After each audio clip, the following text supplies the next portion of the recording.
મંત્રી ઋષિકેશ પટેલ છે। ઋષિકેશ પટેલે પૂરગ્રસ્ત વિસ્તારની મુલાકાત લીધી છે। અક્ષરનગર અને વન તળાવ વિસ્તારની મુલાકાત કરી છે। સ્થાનિકોએ ઋષિકેશ પટેલ પાસે પોતાની વેદના ઠાલવી અક્ષરનગરનું નાળું પહોળું કરવાના આદેશ પણ અપાયા છે। નુકસાનીનો સર્વે કરાશે તેવી હૈયાધારણા પણ આપવામાં આવી હતી। તો આપ જોઈ રહ્યા છો જે રીતે 14 ઇંચ વરસાદ વરસ્યો છે અને ત્યાં મંત્રી ઋષિકેશ પટેલ ત્યાં પહોંચ્યા હતા, લોકોની વચ્ચે પહોંચ્યા, સમસ્યા જાણી, શું પરિસ્થિતિ છે, અક્ષરનગર અને વન તળાવ વિસ્તારની પણ મુલાકાત લીધી હતી।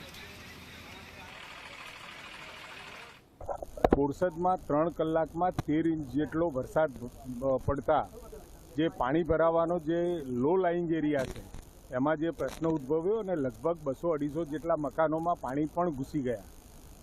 પરંતુ સમગ્ર પરિસ્થિતિ જે રીતે 3 કલાકમાં 13 ઇંચ વરસાદ પડે અને જે પરિસ્થિતિ ઉદ્ભવવી જોઈએ એના કરતાં આંશિક રીતે ખૂબ ઓછી છે।